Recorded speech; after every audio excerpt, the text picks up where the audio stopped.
চিনি এবং ধূমপান উভয়ই আমাদের স্বাস্থ্যের প্রতি ক্ষতিকর প্রভাব রয়েছে। তবে আসুন সুনির্দিষ্টভাবে জেনে নিই কোনটি আমাদের জন্য সবথেকে বেশি ক্ষতিকারক, চিনি নাকি ধূমপান।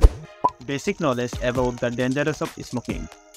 সিগারেটের মধ্যে নিকোটিন সহ অনেক ক্ষতিকারক পদার্থ থাকে যা অত্যন্ত আসক্তি সৃষ্টি করে। ধূমপান সেবনের ফলে অনেক গুরুতর স্বাস্থ্য সমস্যা দেখা দিতে পারে, যার মধ্যে উল্লেখযোগ্য এক্সপোজারের কয়েক মিনিটের মধ্যে জেনেটিক ক্ষতি, বিভিন্ন ধরনের ক্যান্সারের ঝুঁকি, হার্ট অ্যাটাক, স্ট্রোক এবং সিওপিডি, যা পুনরূপ হচ্ছে ক্রনিক অবস্ট্রাকটিভ পালমোনারি ডিজিজ। এই সকল ধরনের স্বাস্থ্য ঝুঁকি থাকা সত্ত্বেও মানুষ নিকোটিনের আনন্দদায়ক প্রভাবের কারণেই এই ধূমপান সেবন অব্যাহত রাখে, যদিও এটি উল্লেখযোগ্য স্বাস্থ্য ঝুঁকি তৈরি করে। Basic knowledge about the dangerous of sugar.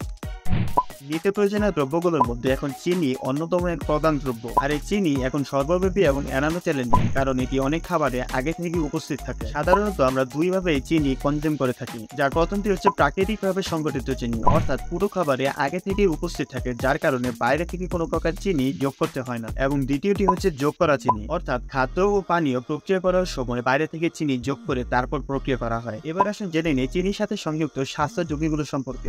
অতিরিক্ত চিনি গ্রহণের ফলে ওজন বৃদ্ধি এবং স্থূলতা হতে পারে। অতিরিক্ত চিনির ব্যবহার সরাসরি হৃদরোগের সাথে যুক্ত। অতিরিক্ত চিনির ব্যবহার ইনসুলিন প্রক্রিয়াকেও প্রভাবিত করে এবং টাইপ 2 ডায়াবেটিসেও অবস্থান রাখতে পারে। শুকনো শর্করা জাতীয় খাদ্যেও এখন অপ্রত্যাশিত এবং প্রয়োজনের থেকেও বেশি চিনির ব্যবহার করা হয়। এবার আসুন জানি যে কোনটি আমাদের জন্য সবথেকে বেশি ক্ষতিকারক, চিনি নাকি ধূমপান।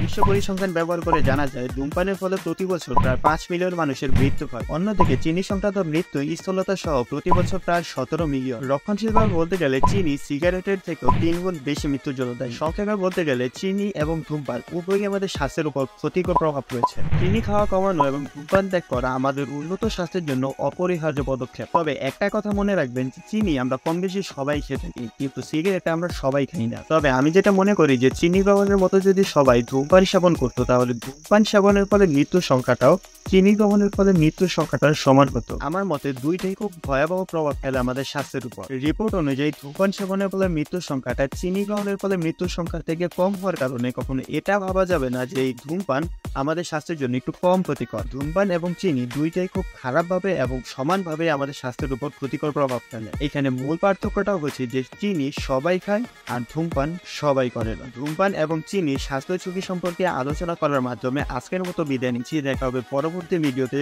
সে পর্যন্ত ভালো থাকবেন, সুস্থ থাকবেন। আসসালামু আলাইকুম।